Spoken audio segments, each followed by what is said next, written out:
Urine tract से जुड़ी हम लोग समस्याओं के बारे में बात कर रहे थे रोग निरोग में। तो आज एक ऐसे ही प्रोसेस के बारे में बात करेंगे जो अमूमन कम लोगों में होता है, बट कभी कभी देखने को मिल जाता है। ठीक है, तो ये समस्या आपको तब होता है जब हमारा जो ब्लाडर है वो अपना नॉर्मल काम करना बंद कर दे या किसी वजह से ब्लाडर को हटाना पड़ जाए।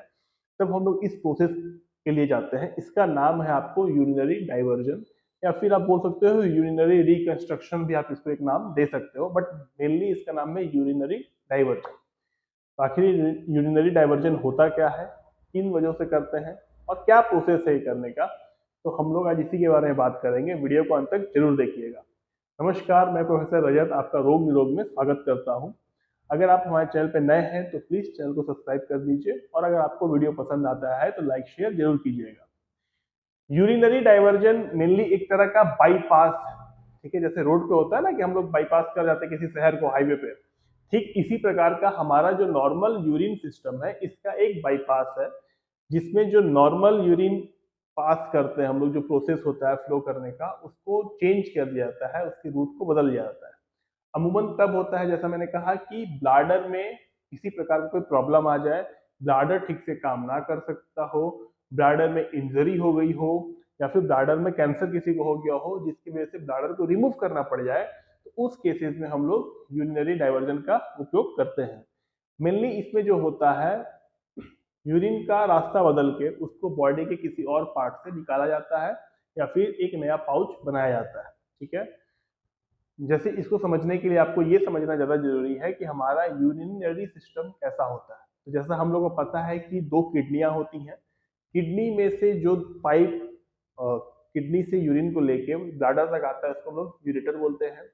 फिर ब्लाडर में यूरिन स्टोर होता है, और फिर ब्लाडर से एक पाइप निकला होता है बॉडी के बाहर, जिसको यूरेथ्रा बोलते हैं, जो यूरिन को बॉडी से बाहर निकाल देता है। ठीक है, तो ये हमारा नॉर्मल यूरिन सिस्टम। बट इसमें क्या होता है कि ये जो यूरेटर है, किडनी यूरेटर, इसके बाद रूट चेंज। ठीक है, क्योंकि ब्लाडर का प्रॉब्लम है। ठीक है, अमूमन यूरिनरी डाइवर्जन तब करना पड़ता है जब किसी का बर्थ के समय से कोई नर्व डैमेज हो, या फिर किसी तरह का नर्व सिस्टम में डिफेक्ट हो, वो ठीक से अपना यूरिन नॉर्मल पास ना कर पा रहा हो, तो उस केसेस में यूरिनरी डाइवर्जन बर्थ से ही किसी बच्चे को करना पड़ सकता है। इसके अलावा किसी का ब्लाडर रिमूव कर दिया गया हो किसी कारणवश, हो सकता है कि इंजरी की वजह से, हो सकता है कैंसर की वजह से, या हो सकता है कि ब्लाडर काम ही नहीं कर पा रहा था, ब्लाडर रिसेप्टर्स खराब हो गए थे, उस केसेस में ये काम होता है। तीसरा होता है कि किसी को रेडिएशन थेरेपी बहुत ज़्यादा दिया गया जिसके से ब्लाडर में प्रॉब्लम आ गया हो, तो वहाँ पे होता है। आखिरी कारण होता है कि ब्लाडर में बहुत दिनों तक सूजन हो जाना, बहुत ज़्यादा दर्द होना। ये तब होता है जब इंटरस्टिशियल सिस्टाइटिस या फिर यूटीआई बहुत ज़्यादा हो जाता है किसी को, और उससे चीज़ें खराब होने लगती हैं, तो उस केसेस में ये होता है। एक और कारण है यूरिन रिटेंशन। ये तब होता है जब किसी का प्रोस्टेट बहुत ज़्यादा बड़ा हो जाता है और बहुत ज़्यादा यूरिन बॉडी में रुकने लग जाता है, जिसकी वजह से क्या होता है कि इन्फेक्शन बार बार होना, किडनी पे ज़्यादा खतरा मंडराना। तो इन सब केसेस में ये प्रॉब्लम देखने को होने पे यूरिनरी डाइवर्जन हम लोग करते हैं। ठीक है, तो ये रीज़न है करने का। देखिए, मेनली यूरिनरी डाइवर्जन को दो पार्ट में बांटा गया, एक कॉन्टिनेंट, एक दूसरा है नॉन कॉन्टिनेंट। जो नॉन कॉन्टिनेंट है, इसका मतलब ये होता है कि जो यूरेटर है उसको डाइवर्स कर दिया गया, डाइवर्स करके उसका कनेक्ट करते हैं इंटेस्टाइन के किसी पार्ट से, और इंटेस्टाइन से किसी पार्ट को जब यूरिन निकलता है तो उस पार्ट को फिर हम लोग उस ट्यूब को क्या करते हैं, बॉडी से बाहर निकालते हैं। यहाँ पर आपको दो चीज समझने की जरूरत है। एक कि एक होता है स्टोमा और एक होता है नियो ब्लाडर। स्टोमा का मतलब होता है कि जो हमारा एब्डोमिनल पार्ट है, एब्डोमिनल वॉल है, उसमें छेद करके यूरिन को बाहर निकालना, तो उस छेद को स्टोमा बोलते हैं। और अगर ब्लाडर बॉडी के अंदर किसी पार्ट को यूज करके, मेनली लार्ज इंटेस्टाइन और इलियम का यूज करके ही ब्लाडर बनता है, तो उस केसेस में उसको बोलते हैं नियो ब्लाडर। तो ये जो नॉन कॉन्टिनेंट है, इसमें क्या होता है कि आपका यूरेटर कनेक्ट हुआ इंटेस्टाइन के एक पार्ट से, एक ट्यूब से, वो ट्यूब को बॉडी से बाहर निकाला गया एक छेद करके जिसको स्टोमा बोले, और बाहर में एक ओलोस्टोमी बैग होता है। ठीक है, मतलब एक पाउच होता है, वो पाउच में यूरिन जो है वो कलेक्ट हो रहा होता है। पाउच को बॉडी से चिपका के लगाया जाता है, उसके ऊपर से लोग कपड़े पहनते हैं। इसमें लोग आराम से अपना day to day activity, physical activity हर कुछ कर सकते हैं, उनको कोई प्रॉब्लम नहीं होता है। लेकिन इसमें एक हमेशा खतरा होता है कि यूरिन लीक ना कर जाए या फाउल स्मेल ना आ जाए। ठीक है, दूसरा होता है कॉन्टिनेंट। सॉरी, कॉन्टिनेंट का मतलब ये होता है कि बॉडी के अंदर ही लार्ज इंटेस्टाइन का यूज करके पाउच बना लेना, या तो बॉडी के अंदर एक रिजर्वियर बना लेना या फिर एक नियो ब्लैडर बना लेना। इसमें फर्क है, मैं बताऊंगा आपको बाद में, ठीक है। तो उसमें क्या होता है कि यूरेटर को उस पाउच में ले गया, पाउच में ले जाने के बाद वहां पे यूरिन जो है वो कलेक्ट हुआ, ठीक है। कलेक्ट होने के बाद एक स्टोमा बनाया गया, यानी कि एब्डोमेन में एक छेद बनाया गया, उसमें कैथेटर का यूज करके यूरिन को बाहर निकाला जाता है या वो पाउच भर जाता है। या सेकेंड चीज होता है नियो ब्लाडर। नियो ब्लाडर का मतलब ये होता है कि पाउच जो बना उस पाउच को हम लोग बाद में यूरेथर से कनेक्ट करते हैं, और जो नॉर्मल प्रोसेस होता है ना बॉडी से यूरिन बाहर निकालने का, बिना किसी कैथेटर बिना किसी स्टोमा का यूज करके, उस प्रोसेस का यूज करके यूरिन को हम लोग बॉडी से बाहर निकालते हैं, तो ये आपका नियो ब्लाडर होता है, ठीक है। तो कॉन्टिनेंट में कुछ इस प्रकार की चीजें होती हैं।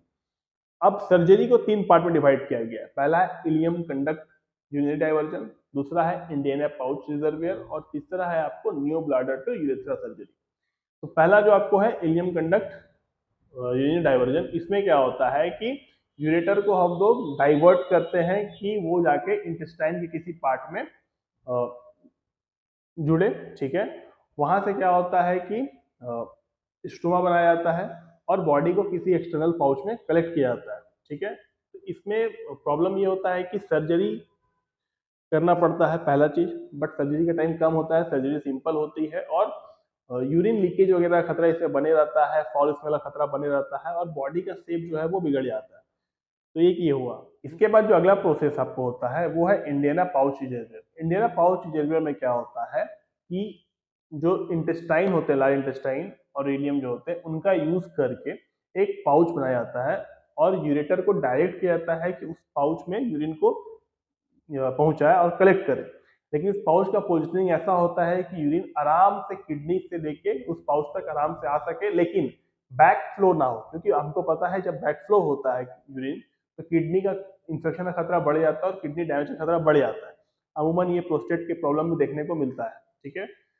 तो इस वजह से क्या होना चाहिए, यूरिन ब्लैक फ्लो नहीं होना चाहिए, तो ऐसा उसको बनाया जाता है। उसके बाद क्या किया जाता है कि एक स्टोमा बनाया जाता है, ठीक है, यानी कि एब्डोमिनल वॉल में एक छेद बनाया जाता है, और जब ये पाउच भर जाता है जो अंदर बनाया गया है बॉडी के, तो उस स्टोमा से कैथेटर का यूज करके हम लोग यूरिन को बाहर निकालते हैं, ठीक है, पाउच भरने के बाद, और फिर एडहेसिव बैंडेज का यूज करके आसानी से उस पार्ट को कवर कर दिया जाता है, उस क्षेत्र को कवर कर दिया जाता है, और इससे बॉडी का शेप भी नहीं बिगड़ता है, किसी प्रकार का आपको फाउल स्मेल, यूरिन का लीकेज होने का खतरा, ये सब चीज भी इसमें प्रॉब्लम देखने को नहीं मिलता है, ठीक है। लेकिन प्रॉब्लम यहाँ ये होता है कि ये सर्जरी थोड़ा सा कॉम्प्लिकेटेड होता है। अगर कंपेयर करें इलियम कंडक्ट यूरिनरी डाइवर्जन से, तो उससे थोड़ा लंबा सर्जरी होता है, थोड़ा कॉम्प्लिकेटेड होता है, और थोड़ा ज्यादा केयर की जरूरत कभी कभी पड़ सकती है। लेकिन इंसान अपना नॉर्मल काम इसमें भी कर सकता है, अपना डे टू डे एक्टिविटी इसमें भी कर सकता है। लेकिन कैथराइजेशन का प्रॉब्लम बार बार होता है, क्योंकि आपका जब भी रिजर्वियर भर जाता है तो आपको कैथेटर डाल के उस यूरिन को बाहर निकालना होता है, ये थोड़ा सा पेनफुल हो सकता है। आखिरी जो प्रोसेस होता है वो होता है आपको neo bladder to urethra diversion, ठीक है। इसका मतलब क्या है कि हमारा जो बॉडी है उसमें यूरेटर को फिर एक पाउच हम लोग बनाए अंदर बॉडी में, ठीक है, लेकिन ये पाउच जो बना, जैसे नॉर्मल आपका इंडियना पाउच था वैसे ही पाउच बना लार्ज इंटेस्टाइन वगैरह का यूज करके।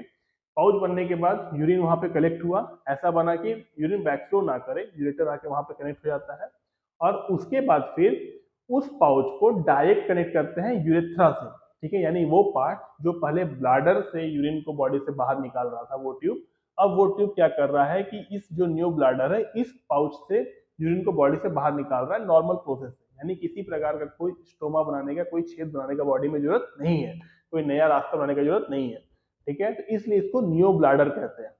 ये प्रोसेस थोड़ा ज्यादा लंबा होता है, थोड़ा ज्यादा कॉम्प्लिकेटेड होता है बाकी दोनों प्रोसेस से, ठीक है। लेकिन इसमें क्या होता है कि बॉडी अपना नॉर्मल तरीके से यूरिन को बाहर निकालता है। कभी कभी क्या होता है कि ब्लाडर जो है वो तो आपको नॉर्मल तरीके से काम करता है, रिसेप्टर्स लगे थे, वो अपने आप को खुद और दबा के बॉडी से यूरिन को बाहर निकालता है, बट इसमें क्या होता है कि इसमें आपको उस पार्ट को दबाना होता है, पाउच को दबाना होता है, ताकि यूरिन जो है वो बाहर निकल सके, ठीक है। तो इसमें जो पेशेंट होते हैं उनको इस चीज के लिए आपको एजुकेट करना पड़ता है, उनको ये थोड़ा सा प्रॉब्लम झेलना पड़ता है। इसके अलावा ये प्रोसेस तभी हो सकता है जब ये हो कि इस पेशेंट को कैंसर का खतरा कम हो, फ्यूचर में कैंसर होने का खतरा ऐसा ना दिखाई दे रहा हो, तो अभी ये प्रोसेस हम लोग कर सकते हैं। ये आपका यूरिनरी डाइवर्जन के पूरे प्रोसेस थे कि क्या होता है, कैसे होता है। उम्मीद है कि आपको वीडियो पसंद आया होगा, इन्फॉर्मेटिव लगा होगा। अगले वीडियो में फिर मिलेंगे, तो अपना ख्याल रखिए। जय हिंद।